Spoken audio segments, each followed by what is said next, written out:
আসসালামু আলাইকুম রহমতুল্লাহি বারাকাতু। আজকে আমরা আরেকটি বিষয় নিয়ে আলোচনা করব। আমরা সবসময় বলে থাকি নামদারি আহলে হাদিস যারা, তারা নিজেদের মতাদর্শ রক্ষার জন্য কোরআনের আয়াত, আল্লাহর রসুলের হাদিসকেও তারা সম্মান করতে চায় না। আজকে আমরা আমাদের হোয়াটসঅ্যাপ জগতের খুব প্রসিদ্ধ এবং নামদারি আহলে হাদিসদের নেতৃস্থানীয় একজন ব্যক্তি, যার নাম হচ্ছে জামাল ভাই, তার একটা ভয়েস আগে আমরা একটু শুনবো, তারপর আমরা সেই ভয়েসটা নিয়ে আলোচনা করবো। আগে ভয়েসটা একটু শোনেন। তোদের কোরআন ওই ফাজে আলম, তোদের কোরআন ফাজে আলমের মধ্যে লাগতে মাই তো। তোকে ফাজে আলম আছে না, তোকে ফাজে আলম যে কোরআন মধ্যে লাগতে মাই তো ফাজে আলমের মধ্যে।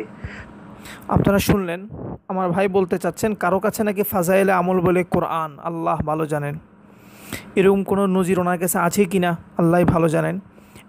দ্বিতীয় কথা হচ্ছে, তিনি ফাজাইলে আমলকে বলছে সে লাথি দেবে, এই কথায় বলছে সে লাথি দেবে। আসেন এবার আমরা একটু দেখি ফাজাইল আমলটা আসলে কি কিতাব, বা ফাজাইল আমলের মাঝে কি আছে, এখানে কি। আমার কাছে যেটা আছে সেটা হচ্ছে তাবলিগি কুতুবখানা থেকে প্রকাশিত ফাজাইল আমাল। ফাজাইল আমালের আমার কাছে যেটা, সেটার একেবারে শুরুতে 6 নম্বর পৃষ্ঠার মধ্যে আছে, ইয়া বুনাইয়া আকিমিস সালাতা ওয়া'মুর বিল মারুফ ওয়ানহা আনিল মুনকার ওয়াসবির আলা মা আসাবাক ইন্না যালিকা মিন আজমিল উমুর। এটা হচ্ছে কোরআনের আয়াত। এর পরবর্তী পৃষ্ঠা 7 নম্বর পৃষ্ঠার মাঝে আছে, ওয়ালতাকুম মিনকুম উম্মাতুন ইয়াদউনা ইলাল খাইর ওয়া ইয়া'মুরুনা বিল মারুফ ওয়া ইয়ানহাউনা আনিল মুনকার ওয়া উলাইকা হুমুল মুফলিহুন। এই কিতাবের শেষে দিয়ে আবার আছে, এটাও কোরআনের আয়াত, কুনতুম খায়রা উম্মাতিন উখরিজাত লিন-নাস তা'মুরুনা বিল মারুফ ওয়া তানহাউনা আনিল মুনকার ওয়া তু'মিনুনা বিল্লাহ। এর পরবর্তী পৃষ্ঠার মাঝে আছে, ওটাও কোরআনের আয়াত, লা খায়রা ফি কাসীরিম মিন নাজওয়াহুম ইল্লা মান আমারা বিসাদাকাতিন আও মা'রুফিন আও ইসলাহিম বাইনান নাস ওয়া মান ইয়াফআল যালিকা ইবতিগা মারদাতিল্লাহ ফাসাওফা নু'তিহি আজরান আযীমা। 8 নম্বর পৃষ্ঠা, তাও কোরআনের আয়াত। 9 নম্বর পৃষ্ঠার মাঝে আবু সাঈদ খুদরি থেকে হাদিস, ক্বালা সামি'তু রাসূলুল্লাহি সাল্লাল্লাহু আলাইহি ওয়াসাল্লাম, একেবারে রাসূলুল্লাহ, এরপর রাসূল সাল্লাল্লাহু আলাইহি ওয়াসাল্লাম লেখা। 10 নম্বর পৃষ্ঠা, এখানের মাঝে এক হাদিস ইবনে মাসউদ থেকে, ক্বালা ক্বালা রাসূলুল্লাহি সাল্লাল্লাহু আলাইহি ওয়াসাল্লাম। ঠিক আমরা আরও পৃষ্ঠা মাঝখান থেকে যদি উঠাই, 97 নম্বর পৃষ্ঠার মধ্যে কোরআনের আয়াত, লা ইয়ানালাল্লাহু লুহুমুহা ওয়ালা দিমাউহা ওয়ালাকিন ইয়ানালুহুত তাকওয়া মিনকুম। এরপর যদি 156 নম্বর পৃষ্ঠা উল্টালাম, সেখানের মাঝেও দেখতে পাচ্ছি, ক্বালা সামি'তু রাসূলুল্লাহি সাল্লাল্লাহু আলাইহি ওয়াসাল্লাম ইয়াকুল লাউ জুইলাল কুরআন ফি ইহাবিন, তাও রাসূল সাল্লাল্লাহু আলাইহি ওয়াসাল্লামের নাম। এরপর আবার পৃষ্ঠা উল্টালাম, 236 নম্বর পৃষ্ঠা, সেখানের মাঝেও দেখছি আবু সাঈদ খুদরি রাদিয়াল্লাহু তাআলা আনহু বলছেন, ক্বালা ক্বালা রাসূলুল্লাহি সাল্লাল্লাহু আলাইহি ওয়াসাল্লাম। এরপর আরও সামনে চলে গেলাম, 338 নম্বর পৃষ্ঠা উল্টালাম, সেখানেও দেখছি, ইউসাব্বিহু লাহু ফিহা বিল গুদুব্বি ওয়াল আসাল রিজালুল লা তুলহিহিম তিজারাতুন ওয়ালা বাইউন আন যিকরিল্লাহ, তাও কোরআনের আয়াত। এবার শেষের দিকে যদি আমরা যাই, সেখানেও দেখব কোরআনের আয়াত। দেখেন 522 নম্বর পৃষ্ঠা, সেখানেও বলা হচ্ছে, রিজালুল লা তুলহিহিম তিজারাতুন ওয়ালা বাইউন আন যিকরিল্লাহি ওয়া ইকামিস সালাহ। এরপর কিতাবের শেষ পর্যন্ত যদি দেখি, আমার কাছে যেটা 675 নম্বর পৃষ্ঠা, সেখানের মাঝে আছে, আন আনাস রাদিয়াল্লাহু তাআলা আনহু ক্বাল কুলনা ইয়া রাসূলুল্লাহ, একেবারে রাসূল সাল্লাল্লাহু আলাইহি সাল্লামের নামই আছে।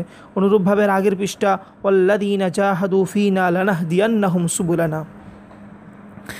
দেখেন, আপনি কিতাবটা পড়ে দেখেন, কিতাবটার মাঝে কোরআনের আয়াত এবং রাসূল সাল্লাল্লাহু আলাইহি সাল্লামের নাম এবং সাল্লাল্লাহু আলাইহি সাল্লাম লেখা, অথচ আমার ভাই বলছেন কি, এই কিতাবকে সে লাথি দেবে। ভাই, আপনাদের নামদারি আহলে হাদিস বড় বড় ব্যক্তিরাই তো বলে থাকে লিফলেটের মাঝে বিসমিল্লাহ লেখো না, কারণ বিসমিল্লাহ অনেক মানুষ পাড়াবে, অসম্মান হবে। আর সে জায়গার মধ্যে যেই কিতাবের মাঝে এটা লেখা, সেই কিতাবকে বলছেন আপনি লাথি দেবেন। এই কিতাবের অপরাধ কি শুধু এটাই যে এর মাঝে কোরআনের আয়াত আছে, এর মাঝে হাদিস আছে? আপনি বিদ্বেষ থাকতে পারে, আপনার বিদ্বেষ বশত আপনি কিছু বলতে পারেন, কিন্তু ভাই আপনি এই ভাষায় কীভাবে ব্যক্ত করেন যে লাথি দেবেন কিতাবকে? অথচ কিতাবের মাঝে কোরআনের আয়াত, অথচ কিতাবের মাঝে ক্বালা ক্বালা রাসূলুল্লাহি সাল্লাল্লাহু আলাইহি ওয়াসাল্লাম এই শব্দ পর্যন্ত আছে। ফাজাইলে আমাল, এটা তো তাহের আল মাকদিসি রহমতুল্লাহ, দিয়াউদ্দিন আল মাকদিসি রহমতুল্লাহ আলাইহি লিখে গেছেন, 1245 ওনার ওফাত, উনিও একটা ফাজাইলে আমাল লিখে গেছেন। অনুরূপভাবে এখানেও একটা ফাজাইলে আমাল লেখা। তো ভাই, আপনি যে বলছেন লাথি দেবেন, আসলে আপনি কাকে লাথি দিতে চাচ্ছেন? আসলে আপনি কাকে লাথি দিতে চাচ্ছেন? একটু তো সম্মান থাকা উচিত যে এই কিতাবটার মাঝে কোরআনের আয়াত তো আছে, অন্তত আমি কোরআনের আয়াতের সম্মান করি। আমি অন্তত কোরআনের আয়াতের সম্মান করি। কোরআনের আয়াত তো যেখানে লেখা থাকবে সেটাই তো সম্মানী হয়ে যায়। আর সে জায়গার মাঝে আপনি বলছেন আপনার বিদ্বেষবশত আমি সেটাকে লাথি দেব, এবার তার মাঝে যাই থাকুক। ভাই, এ ধরনের কথা তো বিধর্মী যারা, তাদের কিতাব সম্পর্কেও বলার জন্য ইসলাম জায়েজ করে না, ইসলাম সেটাকে বৈধ দেয় না। আর সেখানের মাঝে যেই কিতাবের মাঝে কোরআন শরীফের আয়াত আছে, কয়েকটা আগে আপনাদের পড়ে শোনালাম, একটা আয়াতও যদি থাকে সেখানেও তো আপনি কথা বলতে পারেন না কোরআনের সম্মানে, কোরআনের সম্মানে। আর সে জায়গার মাঝে আমার ভাই বলছেন সেটাকে লাথি দেবে, সেটাকে লাথি দেবে।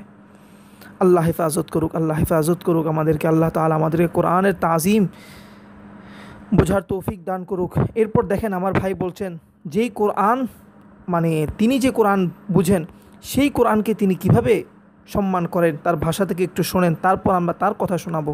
আগে একটু শোনেন। ফাজালের মধ্যে লাথি মারো, বুঝছস তো? কোরআনের মধ্যে, বুঝছস? আর আমাকে যে কোরআন আল্লাহ নাজিলকৃত যে কোরআন, ওটা আমার সম্মান করি, বুঝছস? আপনারা শুনলেন, সে ফাজাইল আমলকে বলছে লাথি দেবে। আর আল্লাহ যে কোরআন অবতীর্ণ করেছেন সেই কোরআনকে সম্মান করে, জবান থেকে কিন্তু শুনেছেন সম্মান করে। এবার আপনাদেরকে একটা বয়েজ শোনাবো, ওই বয়েজের মাঝে একটু শুনেন আমার ভাই কোরআনকে কি ভাষায় সম্মান করে, একটু আপনারা শোনার চেষ্টা করেন কি বলেন আমার ভাই। 616 তোমার পিছনে তো, তোমার পিছনটা কোরআন হাদিস তো বাস দিমু, তোমার পিছনে মানে কোরআন হাদিস দিয়া বাস দিমু, বুঝছো? কোরআন হাদিস দিয়া বাস দিমু রে, বুঝছস? আপনারা শুনলেন, যেই কোরআনকে সে বলছে সম্মান করবে সেই কোরআন হাদিসকে সে বলছে কোরআন হাদিস দিয়ে বাঁশ দেবে। গ্রুপের মাঝে এসে ওপেনলি বলছে কোরআন হাদিস দিয়ে বাঁশ দেবো রে, কোরআন হাদিস দিয়ে বাঁশ দেবো। নাউজুবিল্লাহি মিন যালিক, নাউজুবিল্লাহি মিন যালিক। এই জন্য ভাই আমি আপনাদেরকে শুধু এতটুকুই বলবো, নামদারি আহলে হাদিস যাদেরকে আপনার সহি আকিদা মনে করছেন, আসলে ভাই এরা সহি আকিদার মানুষ না।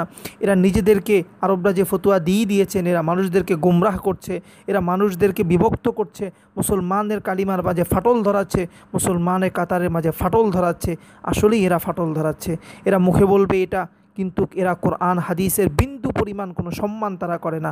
যেই ফাজাইল আমাল দিয়াউদ্দিন মাকদিসিও লিখেছেন, এখানে ইনিও লিখেছেন, ভাই কোরআনের একটা লফজও যদি এটার মাঝে থাকে, আল্লাহ এই শব্দটাও যদি থাকে, এটারও তো একটু সম্মান করা উচিত নাকি?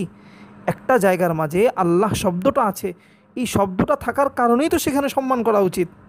তুমি তোমার বিদ্বেষের কারণে তুমি বলছো লাথি দেবা, অথচ এখানে মাঝে আল্লাহ তাআলার নাম আছে, কোরআন শরীফের আয়াত আছে। তো এই কিতাবকে লাথি দেওয়া মানে তো কোরআনের আয়াতকে লাথি দেওয়া। নাউজুবিল্লাহি মিন যালিক। এই কথা বলার পর আবার এই কথা বলছো তুমি সহি আকিদার মানুষ, সহি সুন্নার মানুষ। নাউজুবিল্লাহি মিন যালিক, নাউজুবিল্লাহি মিন যালিক। এই কথা কীভাবে বলো আমি সহি আকিদা সহি সুন্না এর মানুষ? আমি শ্রোতা ভাইদেরকে বলবো, ভাই এই সমস্ত ইসলাম বিদ্বেষী, এই সমস্ত ফিতনাবাদ যারা, যারা কোরআনকে বলে লাথি দেবে, যারা কোরআনে আয়াতকেও তারা সম্মান করে না, যারা এই ভাষায় ব্যক্ত বলে যে কোরআন হাদিসকে নাকি মানুষের পিছনের রাস্তা দিয়ে ঢুকিয়ে দেবে, আল্লাহ তাআলা এই সমস্ত ব্যক্তিদের থেকে উম্মত জাতিকে হেফাজত করুন। বিশেষ করে আমরা সকলে আল্লাহ তাআলার কাছে আশ্রয় প্রার্থনা করি, আল্লাহ যাতে আমাদের সবাইকে হেফাজত করেন। আসসালামু আলাইকুম ওয়া রাহমাতুল্লাহি ওয়া বারাকাতুহু।